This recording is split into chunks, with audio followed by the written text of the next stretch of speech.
I'm mainly known for my reports in a game called Rust. It's a much more hostile land than Second Life. What? There is a more hostile land than Second Life? Yeah, it involves a lot of naked men running around, and it doesn't matter if they're facing someone with a bow, gun, axe, whatever, they will come at you and fight to the death. I'm Argyle Alligator. I'm an in-game reporter, and you are listening to the Drax Files Radio Hour with Joe Yardley.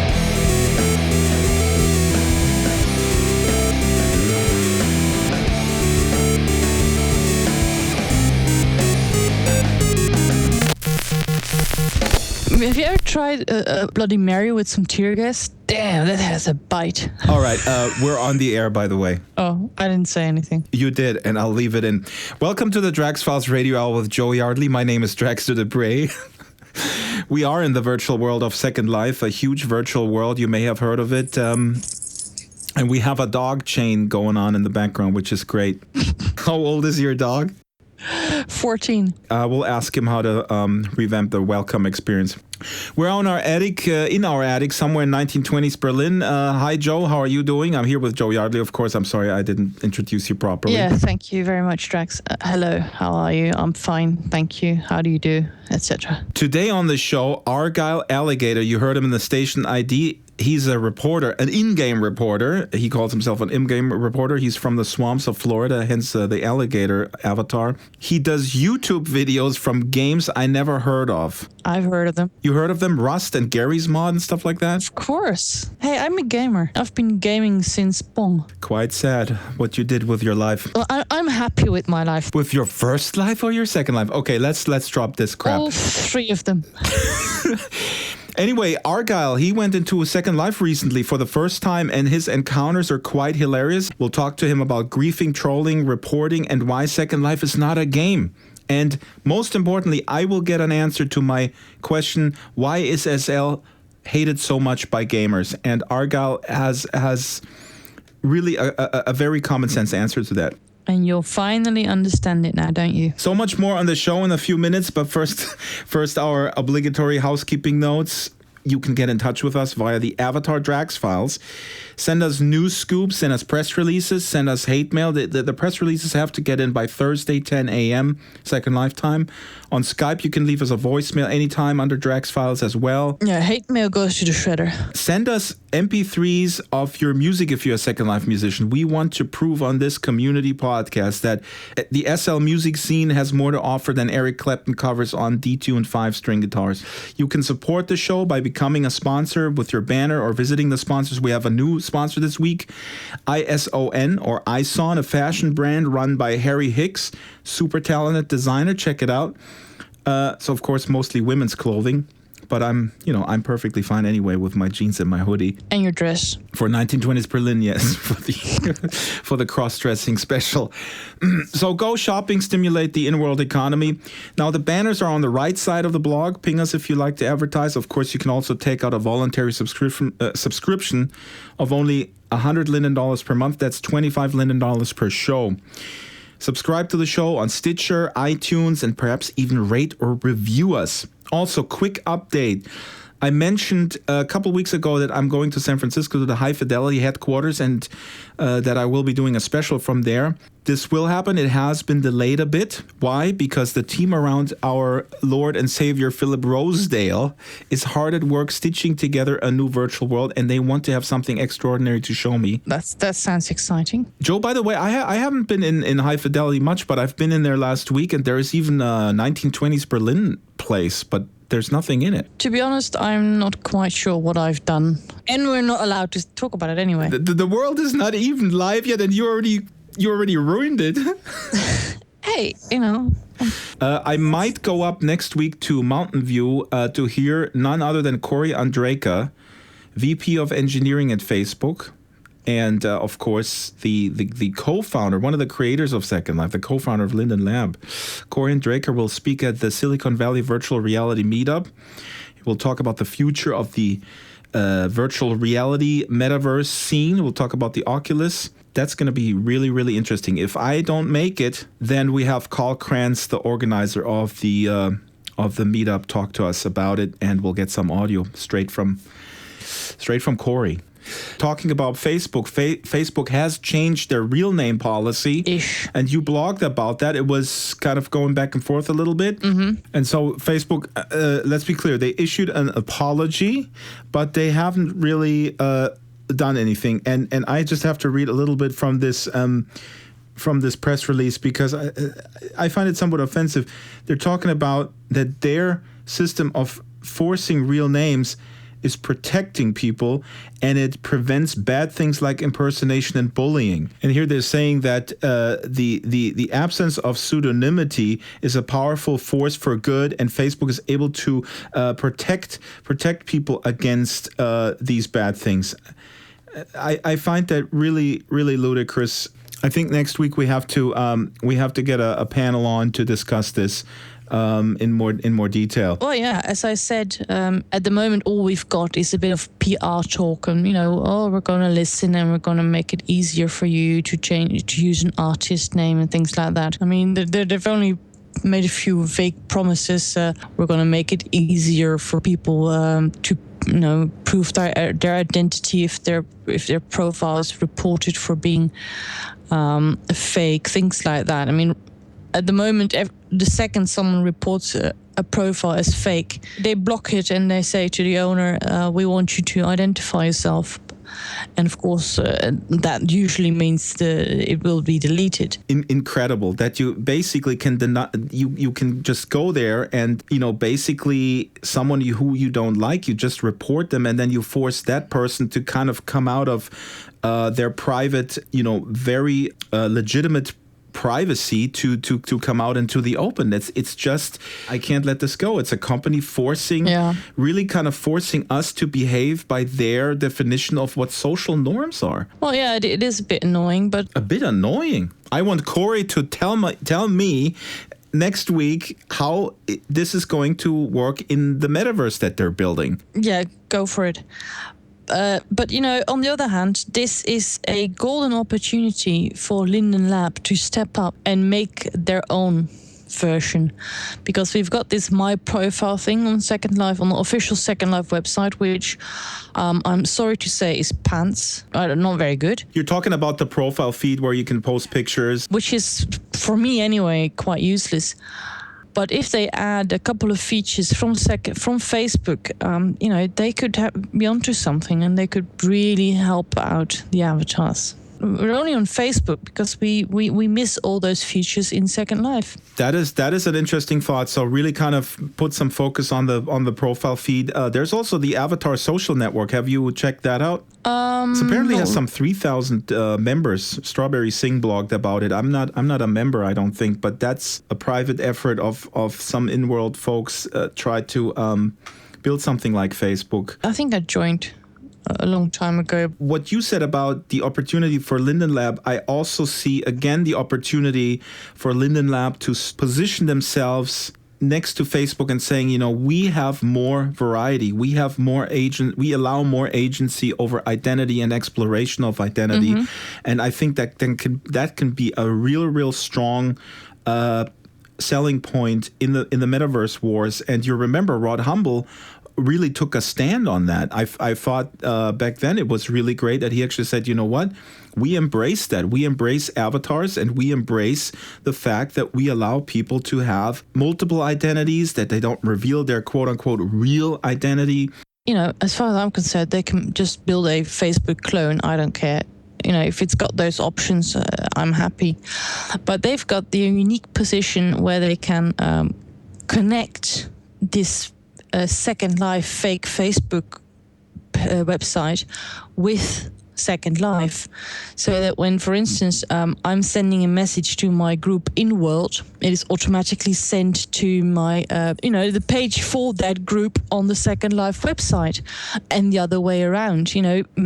Create this connectability between real life and Second Life. I was going to ask you what you would suggest they can improve. So basically adding functionalities such as managing group and group messaging on that Second Life profile feed, right?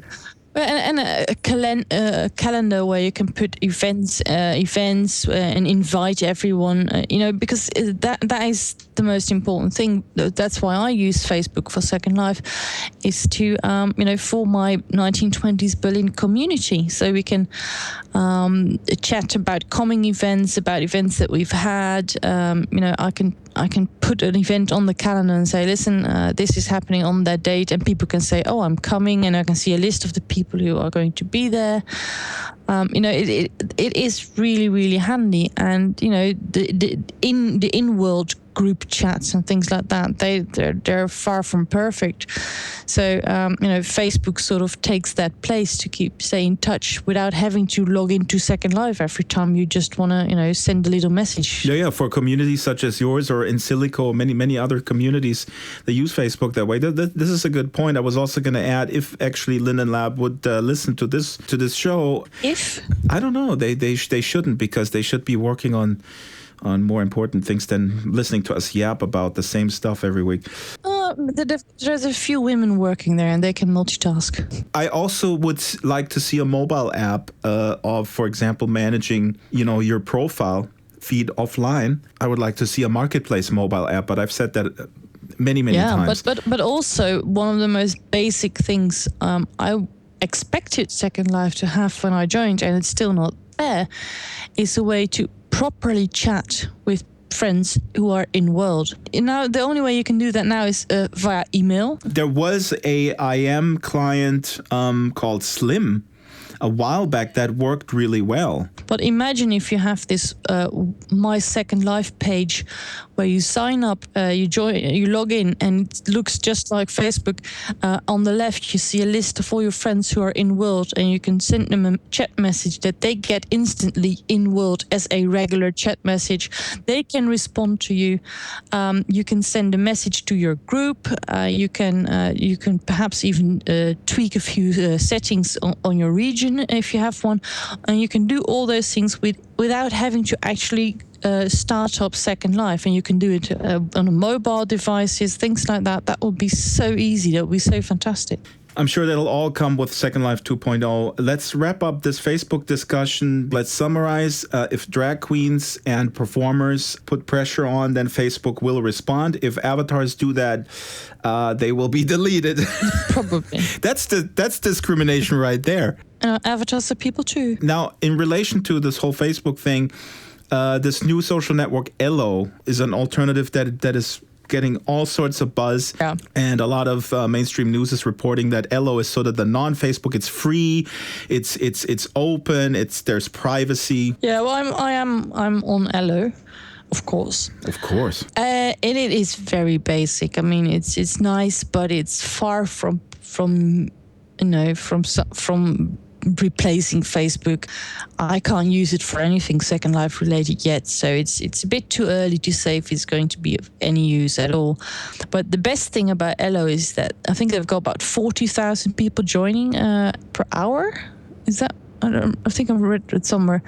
All these people are joining, and whatever you say about Elo, it is a really big signal to Facebook that people are sort of sick of being messed about. And in that context, I have to add, because I read a really interesting blog post from a guy named Argyle Alligator, who is an independent developer, and he posted a blog post with the title Elo Goodbye, where he says Elo is not a free independent network because it took venture capital money. And that is a real interesting eye-opener. He was asked by the Elo guys to work with them, and he respectfully declined and said, you are claiming that this is all free, but you took venture capital of about $500,000, and what that means is that you already sold out, because when you take that capital, you need to deliver a product. At some point, you have to deliver numbers of people. So in other words,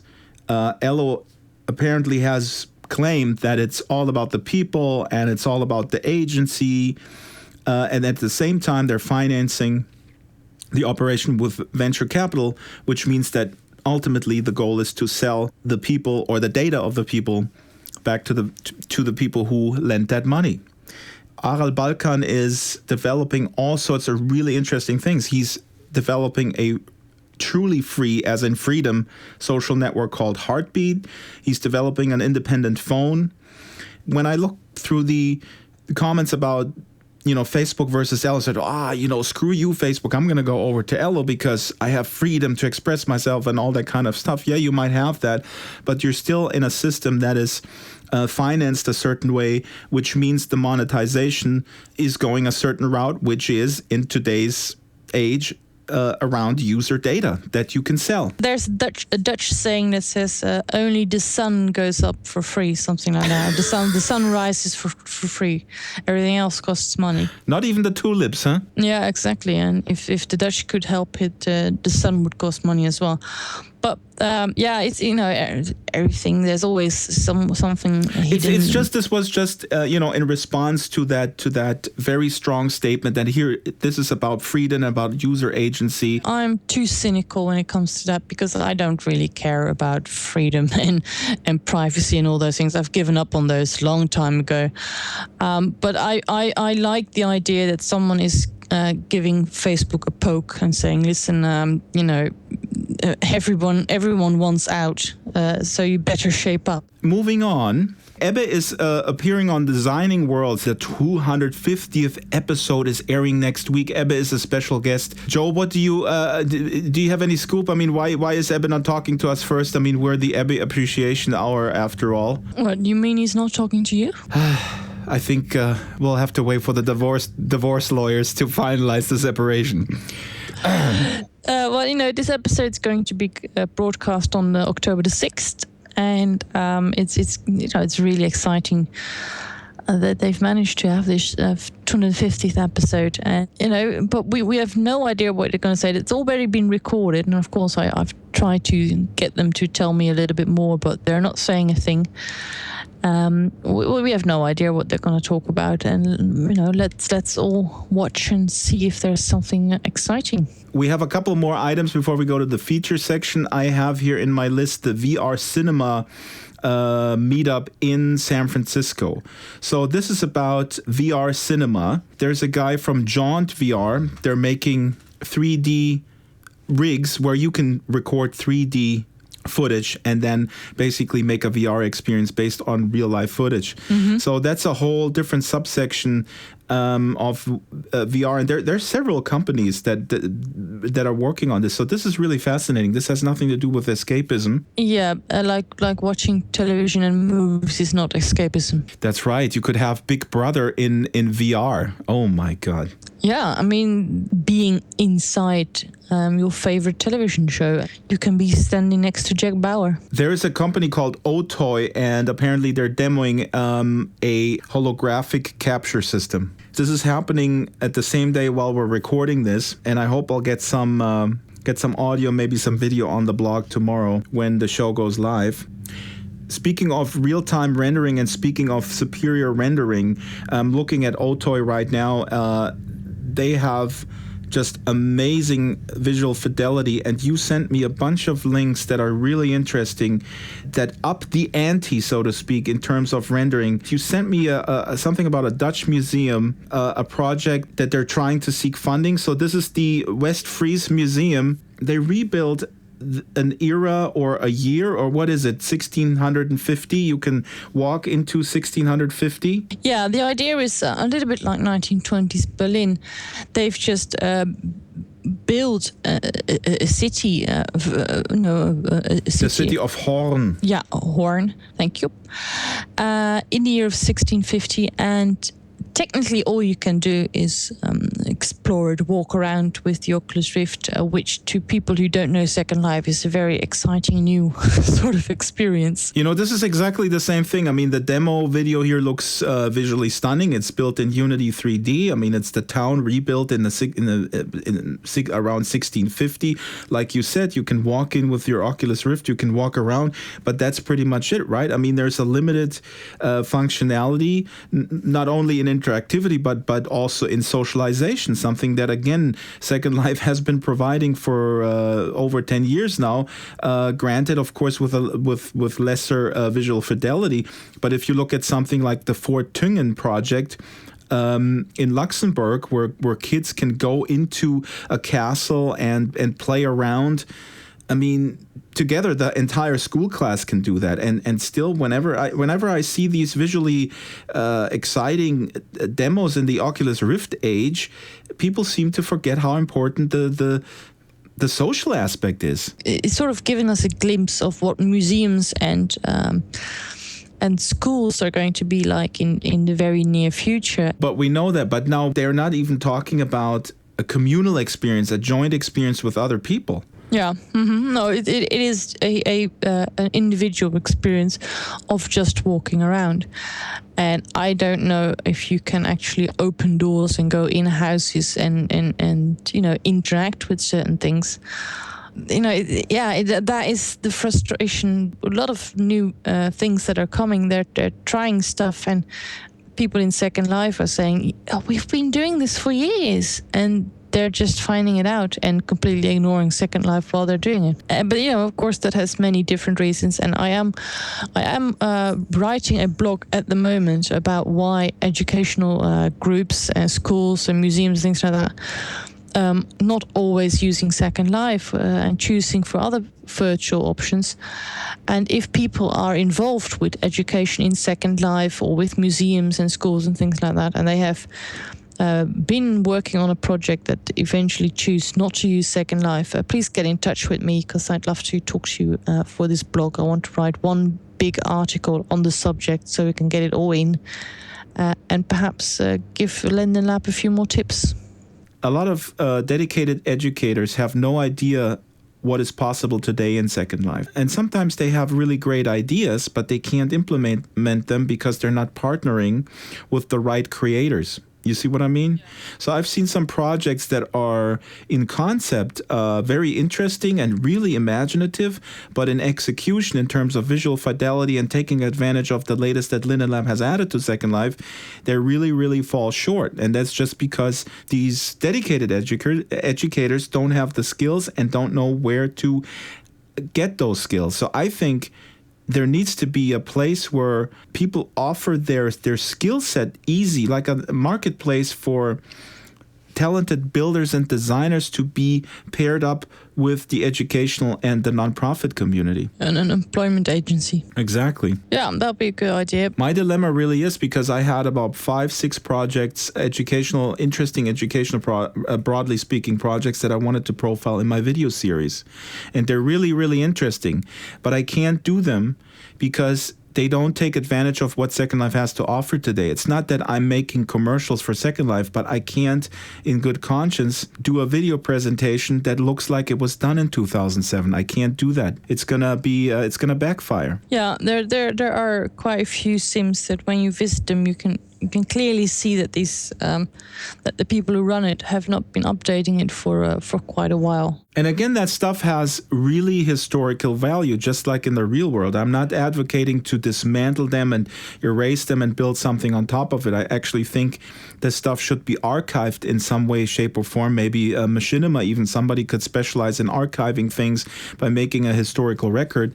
But for the purpose of bringing this out to a ever sort of spoiled audience when it comes to visual fidelity, it makes no sense to not take advantage of what Second Life has to offer. Yeah, absolutely. All right, real quick, Mona Eberhardt, blogger Mona Eberhardt, has an interesting blog post about Blizzard, who makes World of Warcraft, among other things, abandoning Titan, which was an MMO in development for quite some time, and now they're apparently slashing it, and a lot of speculation is going on about, what does this mean for multiplayer games or virtual worlds. It does remind me of Lego Universe, which I really loved, and I think Lego Universe was in development for almost 10 years. They came out with it, and then a year after they closed, or a year and a half after they closed it, because there weren't enough people coming in. It's a real shame, because that was a great, MMO/virtual world. A lot of aspects of building that work in Second Life or Minecraft, and Lego chose to pull the plug. It's kind of like the TV business with pilots, Or worse, they make 3 seasons. Right. And then they quit before the story is finished. It's about ROI. I wish I had some. Today's feature interview with an alligator. Let's move on to the feature interview. Argyle Alligator, that is, a young law student and citizen journalist, kind of like I used to be in Second Life, I suppose, before I became a shill for Linden Lab.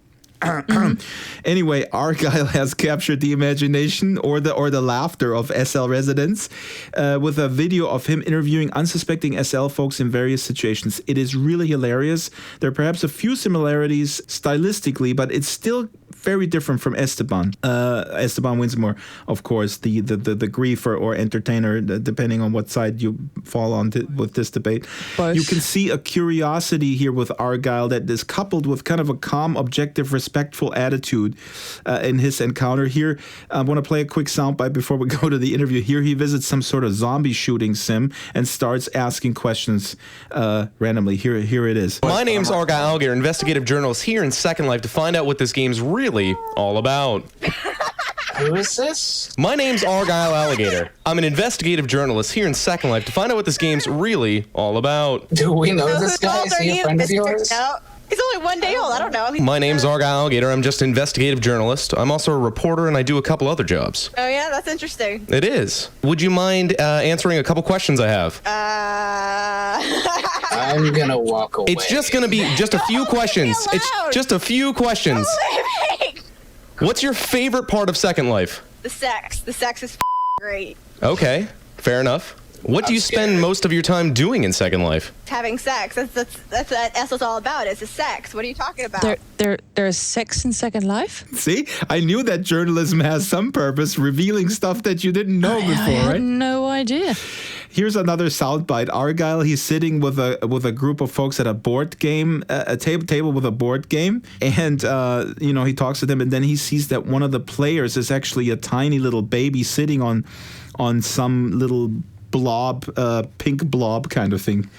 Here's the soundbite. You get different races and you meet people from all over the world. You're alligator like yourself. Is this infant able to play a board game? Yes. Is he sitting on a melon? It's just a little cushion to make it look bigger, that's all.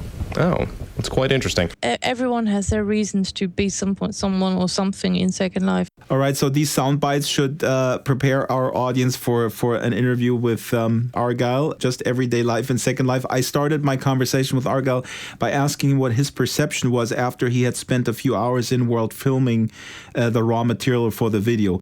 People were calling me out as a griefer, and some people would block me or meet me very rudely. I jumped into a random sim, and it turned out to be this group who were fighting zombies or something, and I caught them off guard pretty hard, and I just started asking them questions, and she seemed to just answer everything with about sex. I think she might have been being facetious for the moment, but it still was a very rewarding experience. Yeah, and you were sitting together with other people at a game table, or they had some sort of discussion there. Yeah, that was another random sim also. And I came inside of the house and they welcomed me. And I'd never really seen someone playing a baby before in Second Life. So I figured that'd be a good place to start. Plus the lady who was leading the game seemed very accommodating to all the questions I had. I had a much longer interview with her, but she went on about a lot of stuff that didn't really make a lot of sense. She kind of started talking in circles, so I left the good parts in. What did you think about the baby, the fact that there are people playing babies? Well, obviously, I'm aware that it's an adult playing it because Second Life is a mature game. I understand that Second Life is a way to explore these different lives in different ways that you can't normally in your real life. So I totally respect that. I just didn't expect a very small baby to be there. Like he was extremely small. Also, I'm pretty sure that his avatar couldn't move, which was also very weird to me too, because they had to carry him around. Now, you said earlier that people accused you of being a griefer. Do you know that guy Esteban Winsmore? Yeah, I'm aware of some of the Second Life griefing videos. And we had an interview with him. A lot of people said, "Oh, you're making sort of light of the situation," that he actually uses harassment and masquerades that as comedy. You have a very different approach, and just like with you talking, now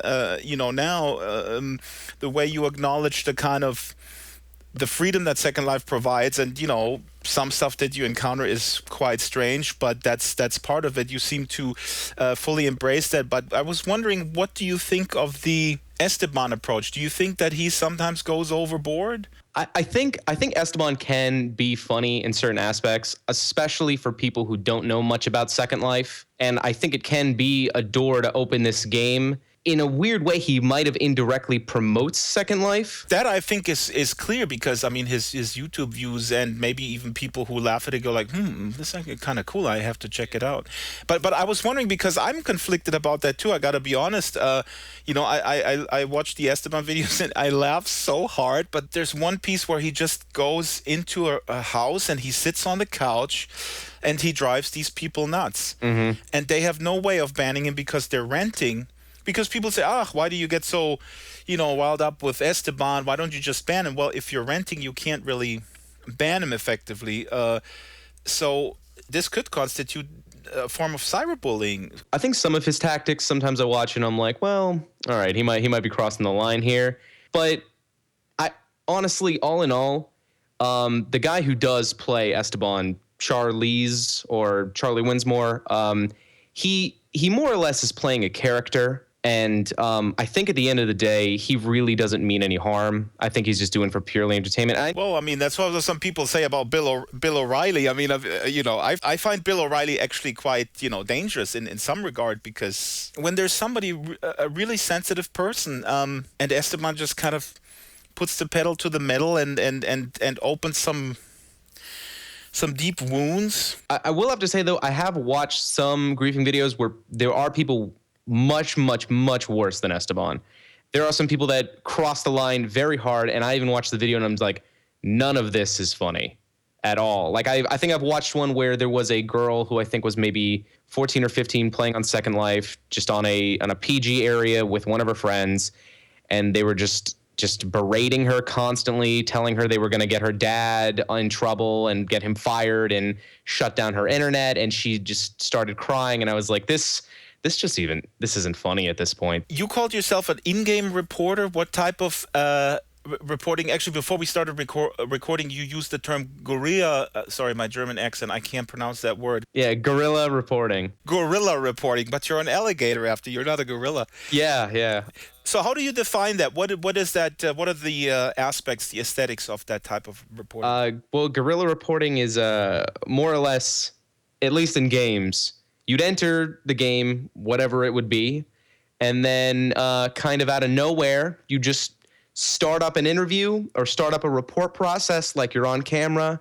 And I've done it in plenty of games. Gary's Mod is one, and they have these lobby type games where 12 to 40 people will play at a time, sometimes even more, sometimes less. And I'll just hit the mic and I'll be like, I'm Argyle Alligator here finding what Gary's Mod's all about. And then people will be like, whoa, what's going on? And just go off of that. It just comes out of nowhere. And I think I get real, genuine answers from people. And it's really good when people embrace it and follow along with me, because I feel like I'm just asking questions. Nothing's really that kind of probing. I'm jumping back and forth here, but what fascinates me, you change order, and as you said earlier, you pick the best pieces, and so that there's some sort of flow, that it doesn't get too boring and it's a manageable size. But it's interesting that that the cliche out there is that Second Life is all about sex, and then the first person you put in the video she actually says that. Yeah. You swear that you didn't set it up that way, right? No, any of these interviews or reports or anything that I've done is all on the fly kind of stuff. I've been accused of setting up these things before, and people say, oh, he has friends in Skype that just come in and give him these answers. But I feel like my defense is I can't make this shit up. Like this just happens, and this is just people just going with it completely. And that's what's so great, and that's why I love doing this impromptu kind of role playing and reporting. And it's the best when people just go with it and they come up with the craziest things. I think Second Life is a great platform for that kind of thing. I'd like to go back to Second Life and try to interview and observe specific communities, because I know Second Life has all of these multitude of subgroups like vampires, furries, bronies, etc. There's probably way more than I'm even aware of. I think you absolutely should. I'm obviously trying something very, very different with my highly edited mini documentaries. I'm trying to kind of destroy all these stereotypes that you're bringing back. Well, no, but seriously, I think this all has to coexist. I feel like it's a very big untapped resource. Yeah. How does Gary's mod stack up to Second Life? Is it equally crazy? Gary's mod has this particular game mode that they call Dark RP. It's basically the whole game is just a mod hub for creators to create these individual game types. And they create this one called Dark RP where it's people in a city and you can take on various jobs. You can be cops, robbers, drug dealers, arm dealers, whatever you want. And you go around doing your job, making money and interacting with other players. That's probably the most similar, but majority of the people that play, there are a lot of children, so there is a lot of screaming. It's not as crazy, but you do get a lot of very interesting events that will happen. I'd say it's less nutty than Second Life and nowhere close to Rust. I got to check out this Rust thing. Yeah, it's nuts. Now, what fascinates me and I think a lot of Second Lifers, the Second Life is such a punching bag. It's a convenient punching bag for many people. For people who think the world is going to hell in a handbasket because of the digital era, they single out Second Life as, as at the forefront of keeping people from engaging with reality. But also what's fascinating to me is that a lot of gamers, and I still haven't figured this out, a lot of gamers are so against Second Life, they bash it any which way. I understand why gamers kind of dismiss it like, oh, I'm not interested because, I can't level up. But why? Then go like, oh, look at these, I'm paraphrasing or summarizing, look at these losers, what's wrong with them? And I would turn around like, hey, what's wrong with you, dude, playing, whatever game XYZ for exorbitant amount of time? I think it's also something that's really enrooted in between game communities, because different communities that revolve around different games are very, very butting heads all the time. Ah, see, this is something that I was missing. So you're saying that within them, they would bash each other like, oh, you're playing Mario Kart and I'm playing Halo or something like that. Yeah, actually, yeah, that happens all the time. Like people who play Call of Duty will be like, oh, at least I'm not playing World of Warcraft. That's for losers who don't have lives. Or like people who play Minecraft to be like, oh, only babies play Minecraft. You are solving a mystery for me, Mr. Alligator. That's awesome. I mean, this makes total sense now. It even happens within genres. Like people will be like, oh, Halo's the best and Call of Duty sucks, or Call of Duty's the best and Halo's called Galo for a reason. Like these are actual things that people throw around. And like even game companies pick up on these animosities between different communities, and they will try to actually profit off of it. There's a game called Battlefield, or a franchise rather, and when Battlefield 3 was coming out, their slogans were all anti-Call of Duty slogans, like hitting them on the head over and over and over again. And they're like, oh, we don't have kill streaks, we have teamwork, and like stuff like that. And it's just, they built on this animosity that people have. And especially as games become very popular, more and more animosity gets built towards them. Like World of Warcraft has a lot of animosity. League of Legends gets a lot of hate too.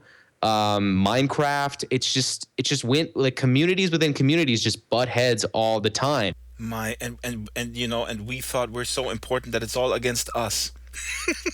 I think like that, just that animosity between communities is a lot that encourages it. There was a lot of outcry when the female game journalist, and the name escapes me now. Oh, Anna Sarkeesian? Sarkeesian, yeah. When she was viciously attacked, and I just saw a post from Raf Koster this morning on his Facebook timeline, and there were people bashing each other.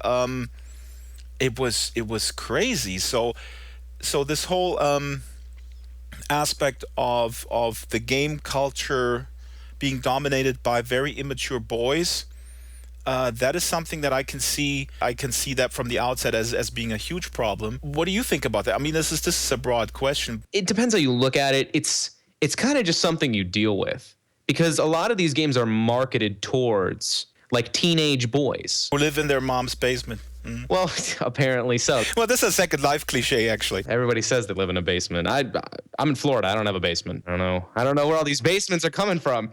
But it's just how this industry is, because a lot of the games are marketed towards this demographic. And even if you look at other media, most media is actually targeted towards this age group, whether it be boys or girls. If you look at music, the kind of like music is targeted towards these teenage girls like Justin Bieber and all these other artists, because kids buy into stuff very, very hard and they become devoted followers and will shovel out money. And I mean, I was a kid, I was throwing out money left and right at these things because I just ate it up and I couldn't get enough of it. Yeah, but I mean, when we're dealing with people who then issue death threats and stuff like that. I remember former CEO of Linden Lab, Rod Humble, who came from the gaming world, and I did an interview with him, and I said, do you like the Second Life community? And he said, yeah, I love the Second Life community. I've been here for 2 years, and I only had one death threat. In my former job, I got like 30 a day. But the amount of just vitriol levels, especially at women, is pretty crazy within the game world.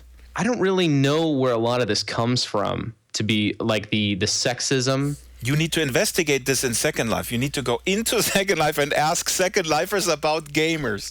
Yeah, man, I might do that and see what they say. But I don't know. I've personally haven't really seen a lot of it happening firsthand. I've seen a lot of the stuff in game where people are like, oh, make me a sandwich and stuff like that. But honestly, at this point, that stuff is so passé that most girls shove it off. When you say you haven't encountered it much, I would say the same, but also we're both men. I was just saying, like, I haven't seen much of it, like witnessing as a third party, like not exactly me experiencing, because obviously I'm not a woman, but like if I'm playing with my friends who are girls on games, 9 out of 10 times I haven't seen anything happen. But I have had friends who are girls that will hide their identity as females, and they will pick unisex or ambiguous gamer tags to hide that fact, because they just, even if there is a potential of harassment, they'd rather just avoid it and play the game entirely. The only games that I've seen, like, women, at least in my experience, be very open about their gender is usually in an MMO. Because I feel in an MMO there's a lot more social acceptance. I don't know why, but I think it's because they're very social-driven games where you need the dependency of others to get tasks done, like fighting dungeon bosses or going into raids or things like that.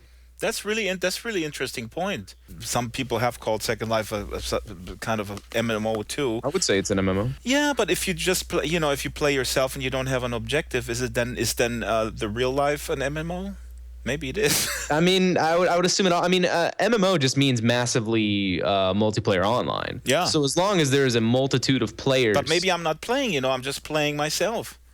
And then I'm not playing. I'm logging into Second Life. Let's say I just replicate my cubicle and just have a typewriter. Yeah, Second Life is a hard thing to really shove into a box. There we are back at Second Life, yeah. I think I actually called it a virtual chat room, and somebody commented on my video and said it's not a virtual chat room. The reason why people are upset about it is that it diminishes what you can do with it, because people have created pretty intense immersive adventure games. People have created businesses. Yeah, so I think the chat room and the dancing thing, that's sort of that taps into a real sensitive area of Second Life enthusiasts. I wasn't aware of that. At least you didn't call it a virtual world website. Yeah, it's not a website. What would you say? This is a question I want to ask everyone from now on. How can Second Life be more successful? How can it be more welcoming to noobs?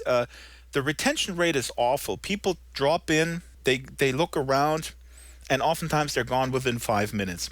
And there are many reasons that are pretty clear and that can be tackled. The welcoming experience is not very welcoming, for instance. The UI is maybe a little bit too complex.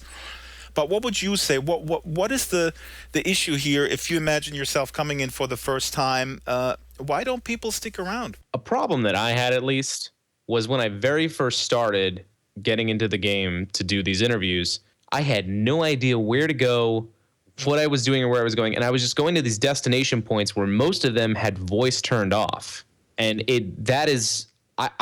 voice is priority for the work that I do. So I need that. And I think one thing that could help, that might be an easy fix, is just having some hint bubbles on the screen that would just say, like, hey, it's day one for you. Maybe you should try going to this. Hey, look at this. I mean, obviously with an option to turn these off if somebody doesn't want to look at them, but maybe just something to like kind of push you in the right direction.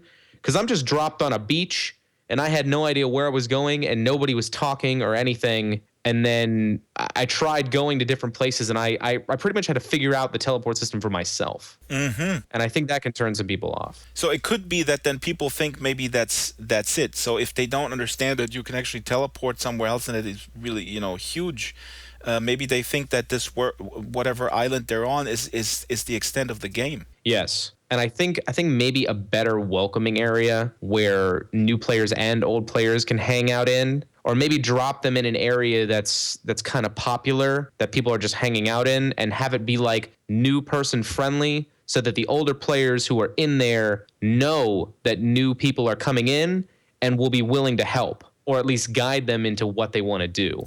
This is actually a fabulous idea, kind of a tutorial HUD with little hints popping up when the system realizes that you're in trouble. Or could hey, you're in there for 30 days and you still don't know how to chat. Get out of here. Yeah, just things like that, and maybe even some kind of window you can pull up that has information about everything, like an FAQ or something, so that in case someone accidentally X'd out a hint, they could go back to that and see what it says again. Or it's it would just say items, and it would explain everything that items do. Be this is your inventory. This is what it does. This is how to pull out an item. This is how to get an item. This is how to buy an item. Do you think, though, that in a free anything goes environment like Second Life, dropping newbies into an area where it's very populated, couldn't that be a big problem? That's open to all sorts of griefing and nasty stuff? I guess it has to be regulated somehow, or vetted, that this is an actual welcoming place with people who really want to welcome, versus pissing people off. I think it would have to be regulated, because that's definitely a risk that you can run. Also, with a large group of people in there, it might be intimidating to new players. I think if you're going to allow old players in this area to assist, maybe give them some kind of status that they've been approved and that they can be in there. They're the hall monitors.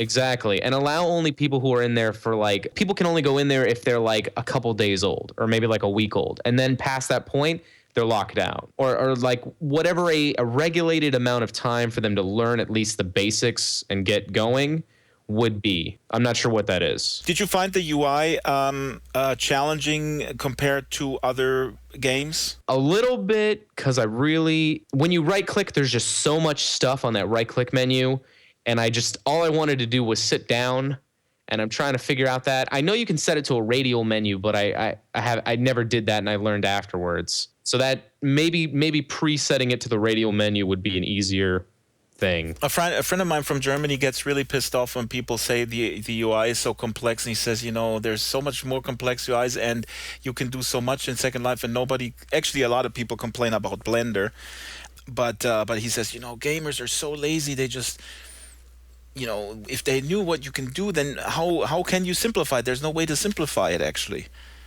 But maybe there is. I don't think you really need to simplify it and tear it down. I think you just need to direct people on how to utilize it. Because there's plenty of games with very complex UIs. DayZ is an extremely popular survival game. That UI is a mess. It's extremely complicated. There's so many things going on, and how you interact with the environment is just so wonky, and people cannot get enough of that game. That's a good point with DayZ. Yeah.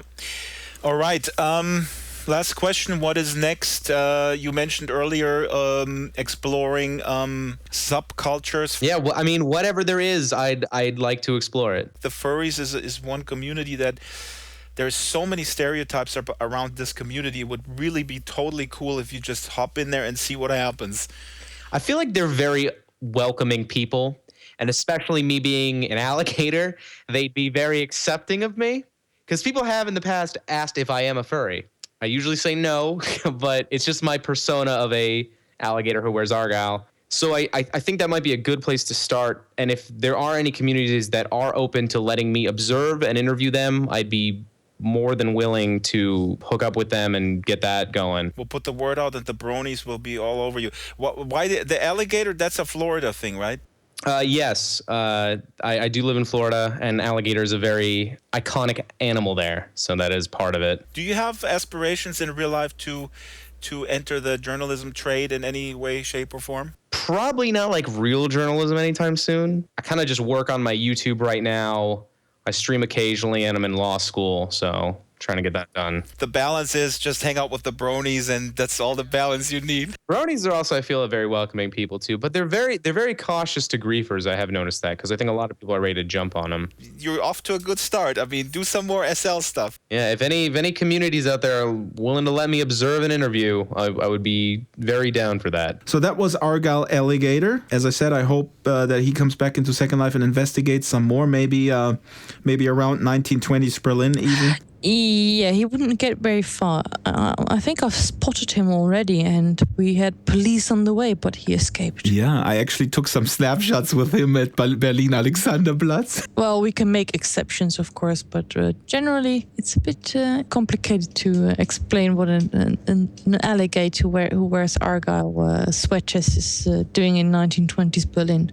I'm going to link, of course, to the videos that he did in Rust, that weird game where naked people run around. I suppose there is two games where naked people run around. One is Second Life, the other one is Rust. And I've got them both. What does that say about me? I'm not a shrink. So Argyle, I was going to ask you, Joe, he's echoing sort of similar sentiments when it comes to the welcome experience, how it should be revamped. But he also, and I hear this time and again, he's talking about some sort of tutorial HUD. Yeah. That steps you through the most important things. What do you think about that? I'm not very good with instructions. I always skip tutorials. I just go in and, in most games, you don't really need it. I've said it before, with Second Life, I think you can learn the basics in less than a minute, maybe 2 minutes. But I would like to do that on the website and not in world, because the second I rest, I start running. I want to see stuff and I want to go places. We're nearing the end of the show. We got to wrap it up. What I completely forgot is that Loki Elliott sent me a chat log of a server meeting with Simon Linden in World, and they were talking about puppeteering. That was something that was actually developed in 2007 by Jeffrey Ventrilla, who I have booked for the show. He's going to come on, and he was the lead in this project. That you basically, what High Fidelity is already kind of doing by really having an input device that is in real time translating your emotions onto the avatar. And I think back then Linden Lab wanted to do that with the mouse. You hover the mouse over and you can just sort of animate your limbs. In that server meeting, user group meeting, Simon Linden hinted at the fact that the new thing, and by the new thing, he probably means SL 2.0, is going to be a lot better with that, and it's going to be easier to implement stuff like that. It goes without saying that that SL 2.0 needs to have these types of features that High Fidelity already has in the alpha. The chaps at Linden Lab are really paying attention to everything that's wrong with Second Life and really going to try and make sure that we fix it for Second Life 3. Second Life 3? Or 2, or Third Life? It must be Third Life. Let's not talk about the name right now. Hey, I mean, it's never too early to start about naming, That's going to be a long discussion. It has to sound cool, dude. Yeah, like Google. All right, time to wrap up the show. I wanted to mention Think Pink Week. We mentioned it last week. Breast Cancer Awareness in Second Life Hunt, benefiting the American Cancer Society. Only in Second Life can you have that kind of communal, social, fun experience and do something good for a great cause. Ziki Questi, who provides our sort of weekly recommendations where to go. She has been AWOL. She hasn't phoned in, so we don't know where to go, but it doesn't matter. Joe, are you going anywhere? I'm never going anywhere. Sorry. I'm too busy. We're going out today with the audio of my current video episode about Loss Hide. I hope that folks enjoy that one. Loss is the man behind Meshworks. It's a furniture store in SL. He's also the creator of the much beloved arcade. Yeah. He's a visual effects guy and modeler in Los Angeles, working for the big Hollywood machine. And he has some really great creative independence within his day job. But why does he love Second Life? Because it is better than Maya and Blender, because it has people in it. True. Naked people. Yes. I see naked people. So I can't get over that right now. There's sex in Second Life? I don't know. Maybe there are nuns in latex somewhere. So that's the show. Here's the audio. Watch the video. Enjoy the weekend. And goodbye, Joe. Auf Wiedersehen. My name in Second Life is Loz Hyde. I've been building 3D models for films and commercials for 13 years now, actually. The biggest movies I've worked on, Terminator, Salvation, where I built the Terminator's hand and some body parts and things and parts of the sets. 2012, where I built freeways and broken buildings and so on. And just recently, Guardians of the Galaxy. But coming into Second Life, I realized here I could create an entire world with real people in it. That really got me. Immersed in locations that I design and build from scratch for other Second Life residents. You can walk through it. You can interact with it. That's the amazing thing. As an avatar, there is a scale involved here, and gravity, and a sense of being, of experiencing things around you.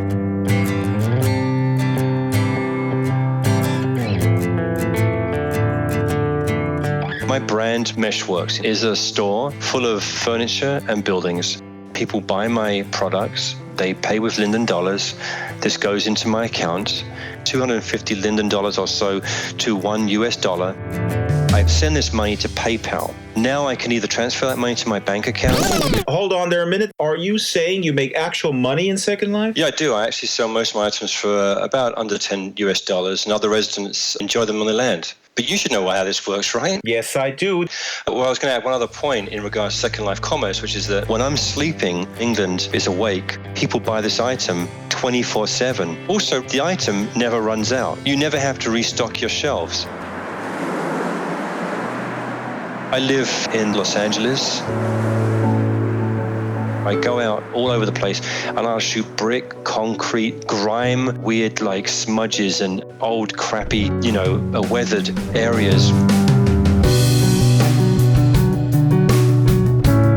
For me, creating a mood is really important. Taking reality and what is there and bringing it into Second Life, it's an organic process that takes time to do. It takes me a month to create one building. It's the little nuances, the detail parts you have to do. And then it's all of the texturing. You add specular and the normal map, which creates a bumpiness. In the case of the Grand Hall, which I just completed, all the gold work had to be embossed out, which I pretty much did by hand.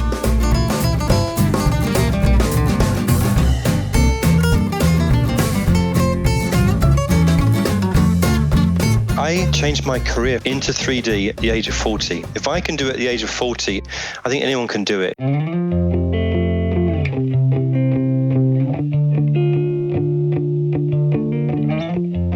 People are trying to analyze why Second Life is so successful. There's the environments themselves, and then there's the people inside the environments, and I think I'm more deeply touched by the people. In Second Life, you get to know people from the inside out. There is this protective layer that enables a more intimate relationship right from the start. You tend to focus more on stuff that really matters. In real life, people just don't say I'm lonely because they don't want to feel vulnerable. And the same thing goes for I want to be in love. People are more open to being open. You are connected with the avatar. And whether you're using Oculus Rift or anything else, just a screen, for some reason you feel it.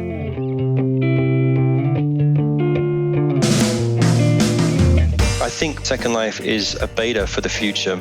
Education, where classrooms might be virtual, and workplaces too. I think we'll log in to a virtual world, interact with other avatars that will be our co-workers, colleagues and stuff. Because microtransactions are becoming a much larger thing, I think in the future virtual worlds will level the playing field for the everyday person to create things. Look at 3D printing. Something you've carved in, say, ZBrush, and send it to Shapeways. They can actually make it in gold or silver and send you it back and you can wear it. The cool thing about that is you could actually use your 3D model as the actual model for someone to look at, but they can actually buy the printed model. You can do pretty much anything you want to do, and that's what is so empowering, I think, about it. If people on the outside could really see what is possible in Second Life, there'd be a lot more people doing it.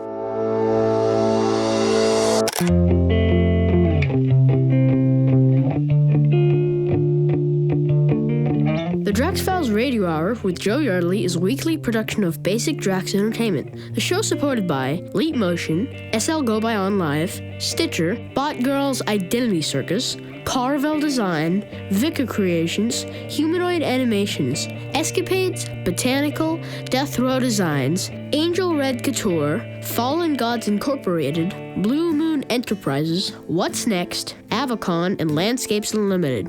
Contact the show via Skype, Drax Files, Avatar Drax Files, or email radio@draxfiles.com.